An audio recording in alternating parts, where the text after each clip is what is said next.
MrYorkieLoverFitness.com. Ladies and gentlemen, the first man to build 21-inch biceps, drug-free. My friends, this is the old man, that's senile, that this fellow from Vegan Gains is talking about on his video. And you know where this man should be instead of trying to promote a diet that is absolutely ridiculous, which I have no respect for? Instead of him trying to promote that, he was putting across my age and putting on blackface and a blonde wig. And his time was spent ridiculing me and talking about, which fascinates me.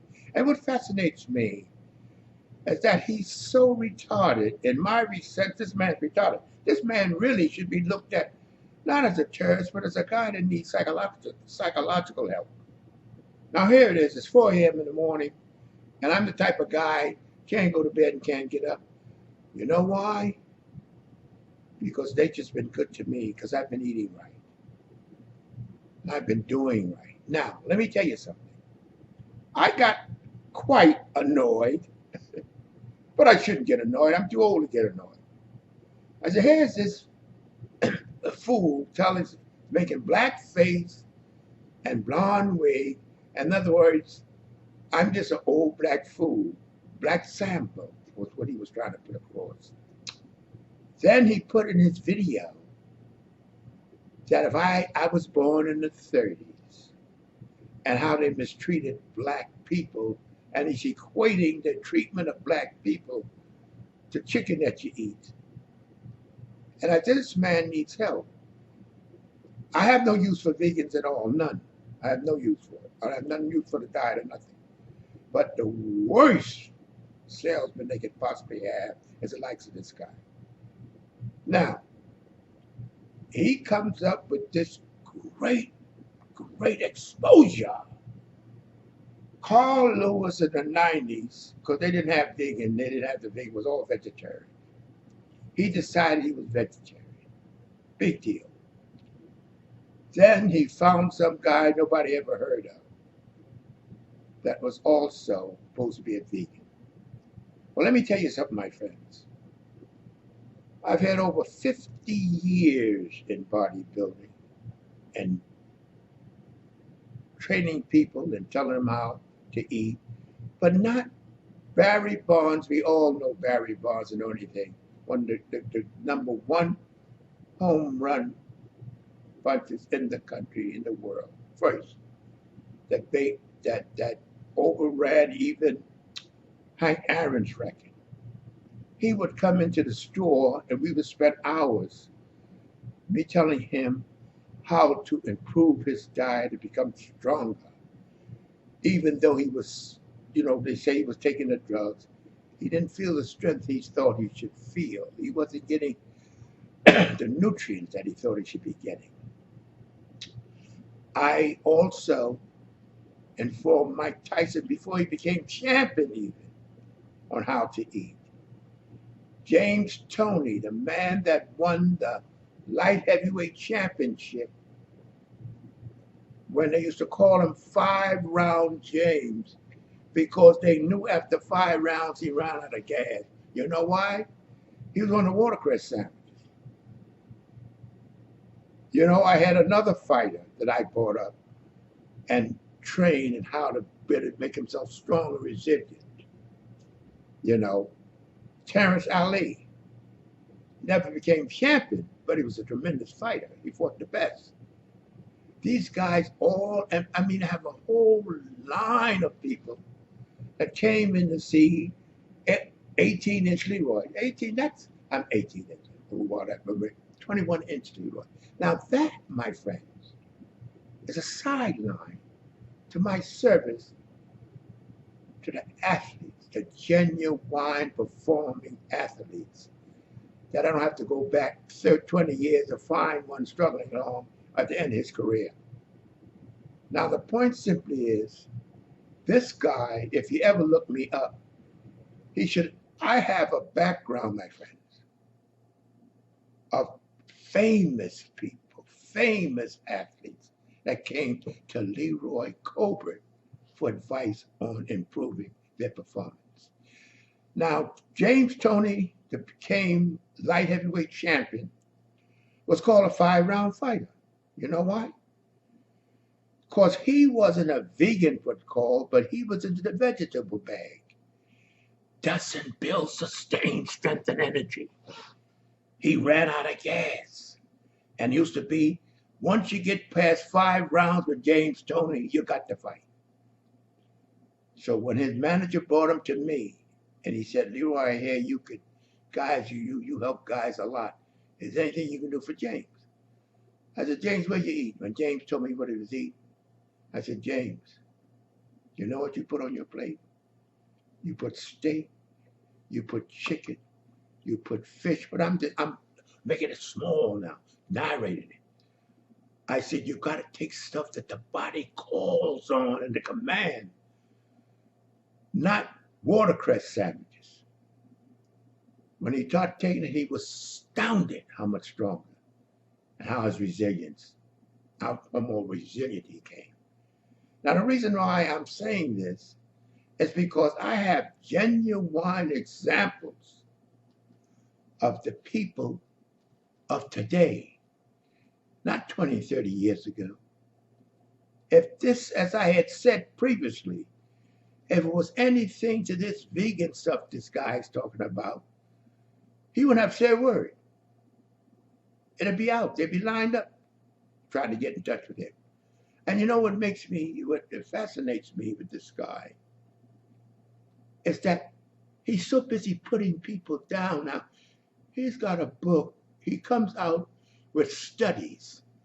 And all these so-called studies, what half of them they call the pervasive rhythm, they have a study today, they contract a study the next day.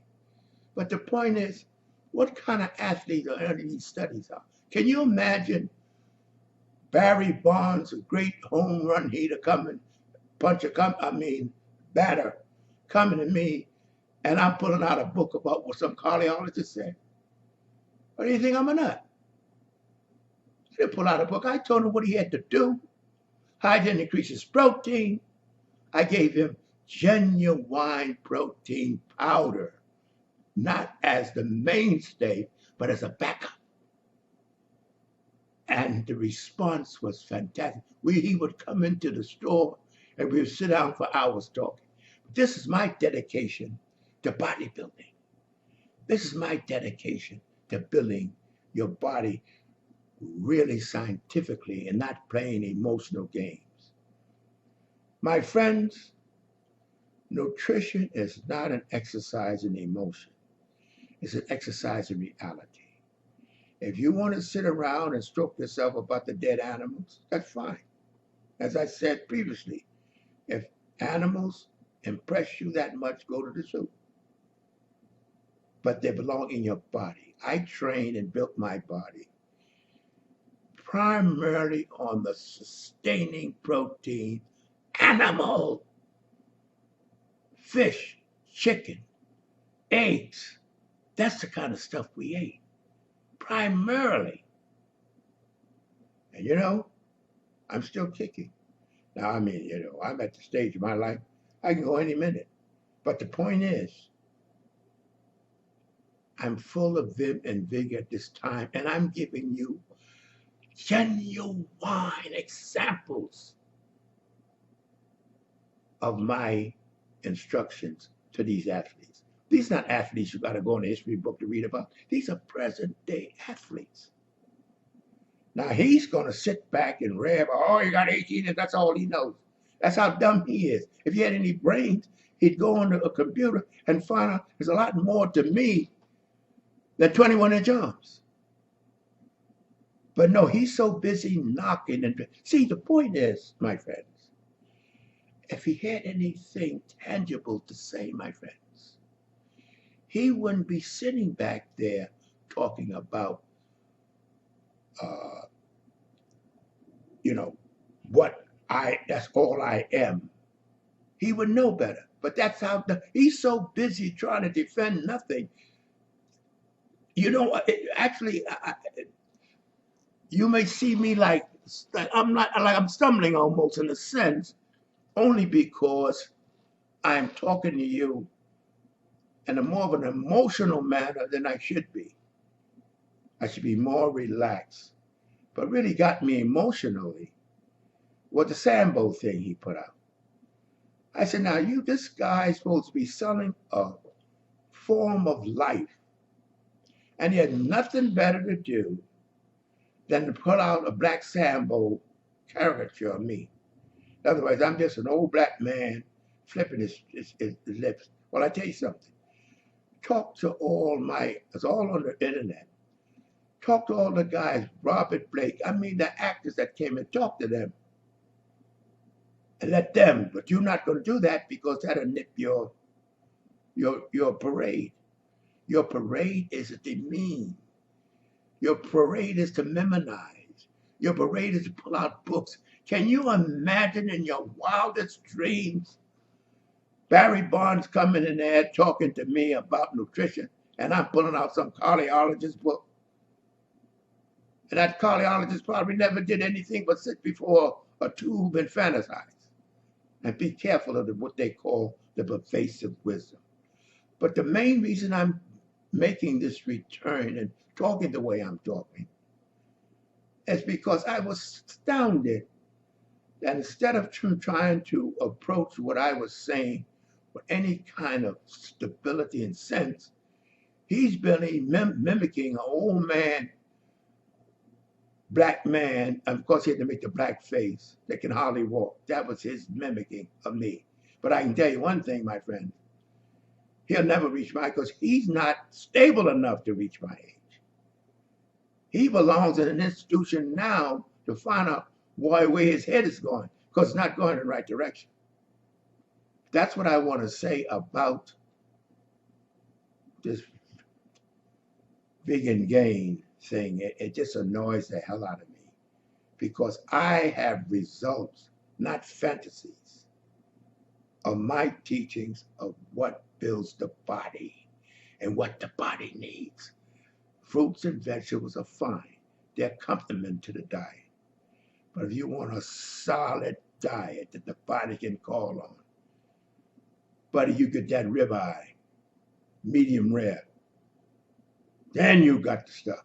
Now he can sit there and worry all about he wants about the chickens and the animals. You go and worry about that. Don't try to exploit it because it's not going anywhere. You'll have your legions because I'll tell you something. It's a world of cults, and there's nothing but a cult. And I'll tell you another thing. In this world, there's plenty of them.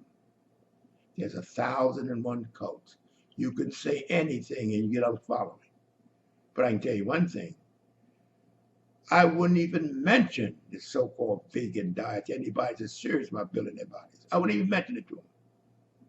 So I'm just telling you this, and I'm telling you this in semi-hostility. Because this guy infuriates me. Hey, you can push the vegan diet, but have somebody better than this guy. He don't know from nothing. Then he goes out there with that skinny body and with a toothpick arm and try to do curls. Who's he comparing himself to? Popeye's wife? Well, in any case, my friend, to be continued. And I want you to check on my website, LeroyColbert.com, and you see the beginning from the time, show you when I was 15 years old, when I had a better body than any of those vegans he's talking about now when I was just 15, eating chicken, fish, and steak. Look at it. Also check in Mr. Rocky Lover. Search it, MrRockyLover.com. Now, I may be sliding a little because I got no business up here this time of night talking about this shit. I really shouldn't, but it's where my mind goes, running all the time. So I said, let me get up and give this vegan gain fella a piece of my mind. Just the thought of him make me want to throw up. And he's sitting back there like he knows something. Talking about cardiologists and all these kind of people like they're athletes. Can you imagine? Just think about it, my friends. James Toney's manager came to me and said, I can help him. I'm going to pull out a book about what a cardiologist said. Can you imagine that? Unbelievable. Well, anyhow, to be continued.